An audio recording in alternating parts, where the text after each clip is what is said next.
Hola Masters, mi nombre es José Pedro Cornejo y soy filósofo. Y dado el gran éxito que tendrá este video dentro de los próximos años, es que me he decidido a venir a hacerlo. Y es que gracias al gran apoyo que ustedes le han dado al análisis que hicimos de las primeras y segunda temporadas de Dark, es que hoy estamos aquí analizando la tercera y última temporada de Dark. Y te advierto que de ahora en adelante vienen spoilers, porque no se puede hacer un análisis filosófico sin spoilers. Así que después de esta advertencia, sigamos.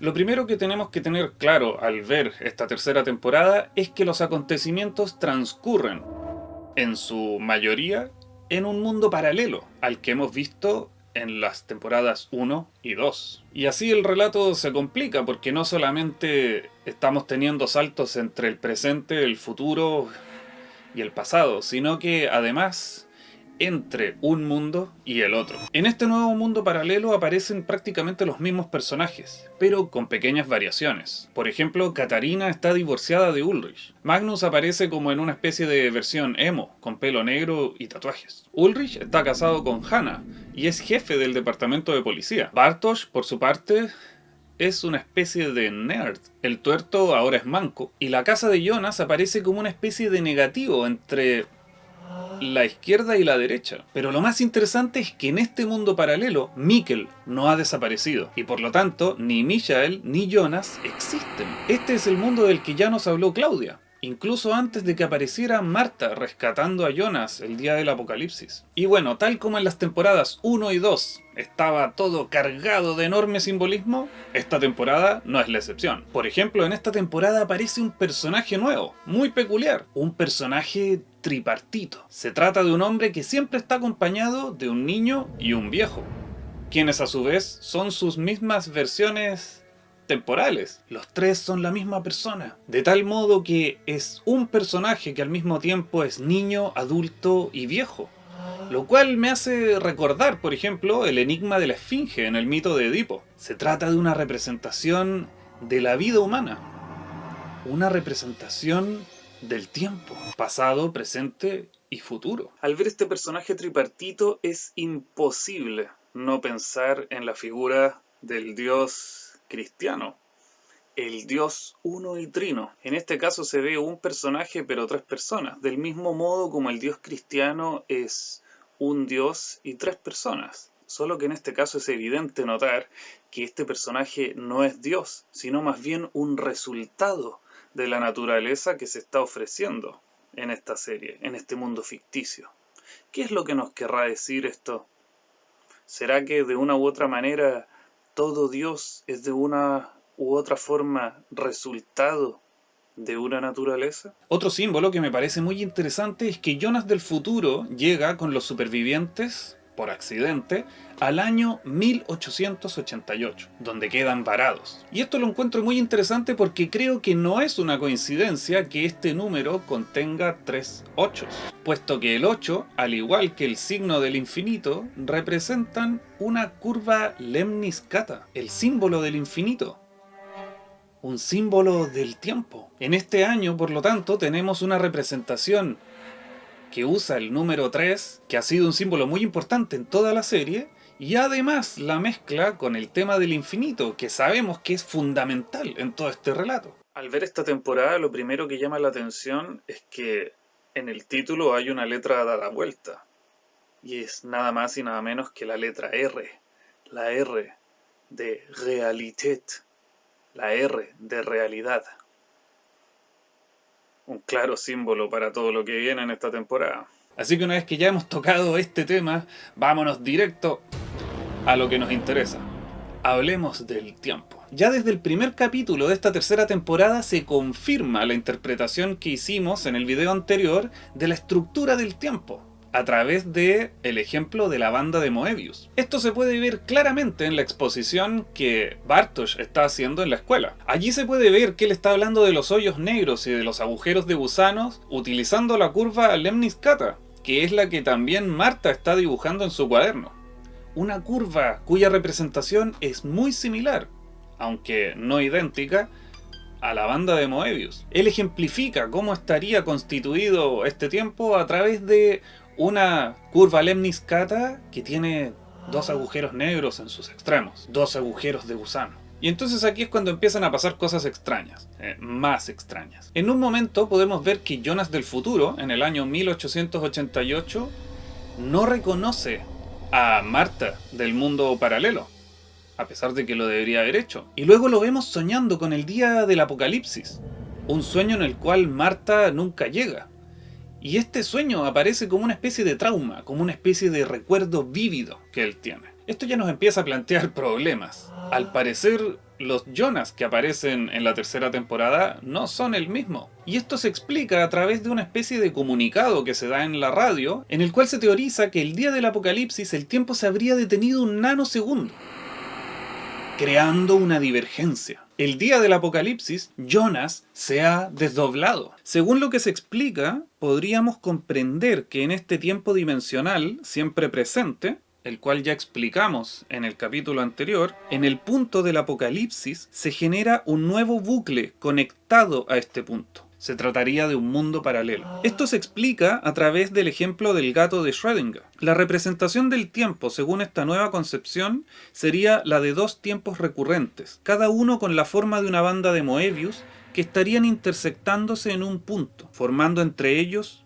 una lemniscata. Sin embargo, tal como se tematiza en la serie, este punto de toque realmente sería un punto de origen, del cual nacen estos 2 bucles temporales. Este punto de origen pertenecería originalmente a una recta que tiene una sola dirección, el tiempo lineal, de tal forma que la concepción temporal total del mundo presentado por Dark sería esta, lo cual aclara el simbolismo de la triqueta. Esta se trataría finalmente de la unión de 3 mundos, que llamaremos M1, M2 y mundo origen. Y bueno, ahora nos toca hablar de la libertad. La tercera temporada comienza, y no por casualidad, con una frase de Schopenhauer. El ser humano puede hacer lo que quiere, pero no puede querer lo que quiere. Esta frase remite directamente a lo que llamamos un determinismo.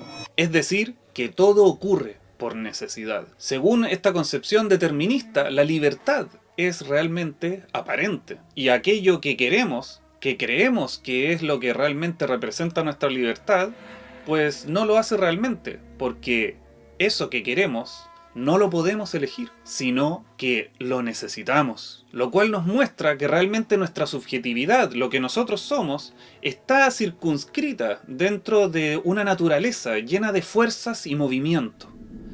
La voluntad. Siguiendo por esta línea, podemos ver que Jonas en un momento plantea que él ya no quiere tener que, a lo cual Eva en ese mismo diálogo le responde: pregúntate qué quieres. Lo cual nos muestra una especie de paso, una cierta transición desde el querer al tener, lo cual nuevamente nos muestra un determinismo, pues en este sentido el tener que hacer algo, la necesidad, surge del querer, pero el querer a su vez es un impulso que no puede ser elegido por quien está queriendo, porque el querer es en verdad un designio de la voluntad de la naturaleza, un impulso, una fuerza que nos muestra que realmente somos parte de un sistema natural y que por lo tanto la libertad es nuevamente una ilusión.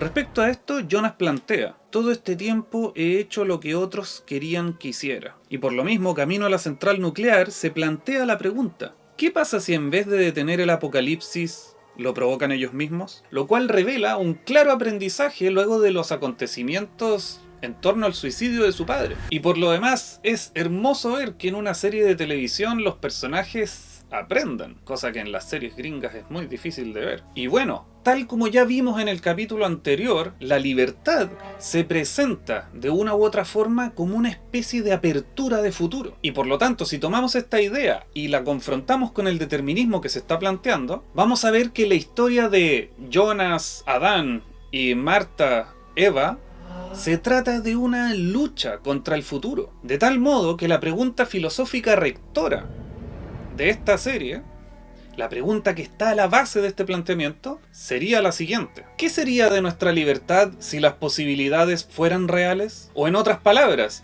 si todo lo que puedo ser ya fuese real, ¿sería libre? Y la respuesta que entrega la serie es implacable. En este tipo de tiempo de eterna presencia, la libertad no puede existir. Jonas no puede morir, ni siquiera puede suicidarse, si es que su versión mayor ya existe, porque la estructura del tiempo se lo impide. En este tipo de mundo, con este tipo de tiempo, eso iría en contra de las leyes de la naturaleza. Y esto echa claramente por tierra la propuesta de resolución del conflicto que propuse en la interpretación anterior. La solución no puede pasar por eliminar a Adán, ni siquiera a través de una decisión o de una apertura de libertad, sino que la única forma de resolver este conflicto es eliminar al tiempo mismo. Y por lo tanto, eso quiere decir destruir ese mundo con ese tiempo. ¡Fua! Si no se puede ser libre en ese tiempo, entonces el camino a la libertad pasa por la destrucción de ese tiempo. El Fuego de Prometeo es el mayor canal de filosofía en habla hispana, pero eso será imposible si hoy no te suscribes. Entonces el camino de salida es planteado por la propia serie a través de la integración de una nueva teoría. Se plantea que el día del apocalipsis, el momento en el que falla la central nuclear, el tiempo se detiene por un breve lapso, suspendiendo la relación de causa y efecto, lo cual abre la posibilidad de cambiar el ciclo, pues al suspenderse la relación causal, también se suspende el determinismo que se funda en ella. Y esa interrupción del determinismo recién posibilita la libertad. Y bueno, esta imagen de que el tiempo cíclico puede romperse una vez que el tiempo se detiene, me parece que es una hermosa metáfora de cómo la libertad necesita de una cierta conciencia del tiempo. Es decir, de una detención de la vorágine cotidiana, de una distancia para poder pensar. Y no sencillamente actuar. Porque la libertad no es sencillamente actuar, ejecutar, obrar, sino esencialmente decidir. Y la decisión involucra claramente pensar. Y el pensamiento necesita tiempo, detención, distancia. Y bueno, ahora vamos a analizar el final. El gran final, que nos plantea varios problemas filosóficos, que claramente podríamos profundizar en capítulos independientes. Pero eso tendrán que decírmelo ustedes en los comentarios. El gran plot twist de esta serie consiste en el descubrimiento repentino de que este mundo en el que se había llevado a cabo la serie no era el único, sino que además tenía un mundo paralelo, lo cual al final estalla a través del descubrimiento de que además estos dos mundos paralelos no son mundos originales en pleno derecho, sino que ambos son divergencias temporoespaciales creadas por un accidente en este mundo, el mundo origen, el mundo real. Por lo cual M1, el mundo en el cual comienza la serie y en el que se llevan a cabo la mayor parte de todos los acontecimientos y desarrollo de la trama, no es el verdadero mundo. Y bueno, esto se refleja como un nuevo planteamiento de una clásica pregunta. ¿Es esta realidad la verdadera realidad? ¿Hay algo más real detrás de aquello que percibo como real o fuera de él?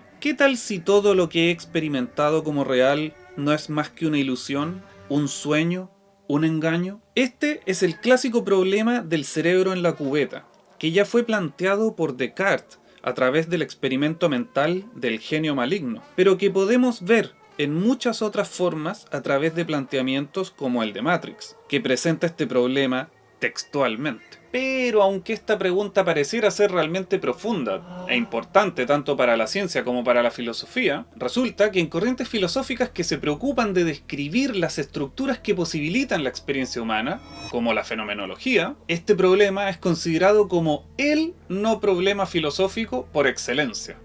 Es decir, como un problema falso, un problema aparente. Porque la realidad no es algo que se esconda tras las cosas, o que pueda estar más allá de ellas, sino que la realidad es la forma misma de la experiencia. Si experimentamos algo, esa experiencia conforma ella misma una realidad. cuyas estructuras deben ser descritas por la filosofía. Estructuras que no cambiarían si de pronto experimentáramos un mundo más real, que estuviera más allá de este. Porque si somos nosotros quienes lo experimentamos, la experiencia sería de la misma naturaleza. Una experiencia humana, tal como la que tienes ahora. Para que el sujeto representacional pueda alcanzar la voluntad determinista de la que hablaba Schopenhauer, este sujeto se encuentra en apuros, porque para alcanzar ese propósito, primero debe extinguirse. Esto quiere decir que el camino hacia el descubrimiento de la verdad más radical involucra la extinción del yo que está buscando esa verdad. Y esto que plantea Schopenhauer ya fue planteado también por el Tao y por el budismo, que tú seguramente conoces a través del concepto de nirvana. Y esto lo podemos ver en la serie cuando se descubre la verdad y se decide caminar hacia esa verdad resolviendo el problema de la imposibilidad de la libertad. Y esto se hace aunque conlleve la extinción total de los dos protagonistas y de todos los personajes de la historia y sus respectivos mundos. Y aquí es donde se juega uno de los puntos más importantes que podemos ver en toda la serie. Y es que el final significa a todas luces que más vale morir que no ser libre. Más vale morir libre que vivir siendo un esclavo. Y bueno, ya para terminar nos enfrentamos al momento platónico de la serie. Pues al final de la serie podemos reconocer una amalgama de representaciones basadas en ideas de este pensador. La primera tiene que ver con el mito del andrógino. Este mito es presentado por Platón en su diálogo El banquete, en el cual plantea que los seres humanos al comienzo de los tiempos realmente tenían 4 brazos, 4 piernas, y que antes de encarnarse, por decirlo así, fueron divididos todos por la mitad, de tal forma que hoy todos tenemos solamente 2 brazos y 2 piernas, pero siempre estamos buscando a esa mitad de la cual fuimos separadas. De esta imagen es que viene este dicho de que uno está buscando su media naranja. Al final de la serie se plantea que el motor de la acción es la búsqueda de Jonas y Marta como un todo, y que finalmente cuando están en el pasaje de la divergencia de los 3 tiempos, cada uno de ellos puede ver al otro en su versión de niño, como si se le estuviera dando ya una pista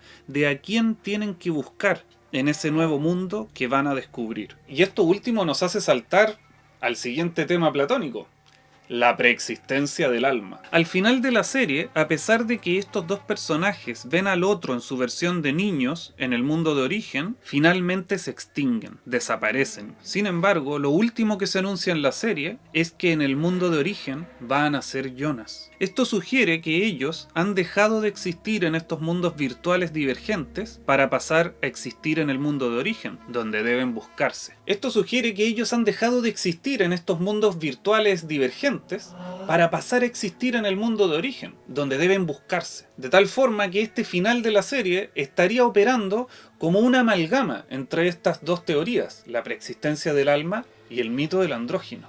2 temas platónicos, muy bonitos por lo demás. Y esta idea de que los mundos divergentes serían como una especie de topos uranos o lugar celestial, o en nuestro lenguaje moderno, otra dimensión, está reforzada por una representación casi literal de la tentación de Adán y Eva. En esta representación se muestra que Magnus es la serpiente, Marta, Eva, y la máquina del tiempo esférica, el fruto prohibido. La representación es exacta, y sus consecuencias también, pues Eva cae. Esto refuerza la idea de que los mundos M1 y M2 serían una especie de cielo respecto al mundo origen. Y bueno, para terminar vamos a hablar de la factura de esta serie. De más está decir que el tipo de grabación, la paleta de colores, el montaje, el relato, la narración, realmente son del más alto nivel. Por lo tanto, de verdad, yo creo que respecto a esta serie uno debería analizarla como se analiza una verdadera obra de arte. Es un trabajo hecho con la más alta seriedad. Una de las cosas que más llama la atención es el excelente trabajo de guión. Este muestra que realmente empezó a ser grabada después de que absolutamente todos los episodios estuvieran ya escritos. Es un trabajo que muestra un enorme detallismo y absolutamente nada de improvisación. Una de las historias que por ejemplo mejor muestra esto es la historia de Catarina, y cómo ella resulta asesinada por su propia madre cuando ella en los 80 intenta robarle una tarjeta para rescatar a Ulrich. A través de ella se cierra un círculo enorme entre dos historias. La primera historia es la de la medallita de San Cristóbal, que es encontrada ahí en la arena, al parecer sin ningún tipo de explicación, y que aquí se muestra que realmente dio una vuelta enorme pasando por muchos personajes y tiempos. Y la segunda historia es la de ese mito de esa mujer que había sido encontrada muerta en el lago, que ya había sido contada en los primeros capítulos de la serie. Respecto a la narración, podemos hablar de dos principales motores de acción. El primero es el de la culpa, pues Jonas intenta evitar tener que matar a Marta. Y Marta, por su parte, intenta evitar tener que matar a Jonas. Pero además tenemos a Claudia, que intenta evitar tener que abandonar a su hija. Y el segundo motor es el del amor. En primer lugar se plantea que el motor de la historia sería el amor entre Jonas y el de Marta, que están ambos siempre buscándose. Pero yo realmente tiendo a pensar que el protagonista de la historia es otro personaje. Porque el protagonista de una historia es el carácter que hace que la historia se mueva. Es el motor de la acción de la historia. Y el verdadero motor de la acción de esta historia, creo yo, es Claudia. Ella es la que se encarga permanentemente de que todo esté ocurriendo. Y de hecho es ella la que posibilita el desenlace de la historia. La que descubre por qué todo realmente es como es y cuál es el punto por el cual se puede escapar. Y a ella realmente la mueve una sola cosa: el amor por Regina. Es una historia que se trata de una madre que no quiere ver morir a su hija. Bueno, ¿qué tal te pareció el final de esta serie? ¿Cuántas veces tuviste que verla para entender todo? ¿Habías logrado descubrir todas estas ideas filosóficas? ¿Hay alguna que yo no haya nombrado y que tú sí lograste ver? Y bueno, si esta es tu primera vez aquí, suscríbete y dale a la campanita para que no te pierdas ninguna actualización. Además, este video seguro te va a gustar, no te lo pierdas, porque esta aventura recién comienza. ¡Nos vemos!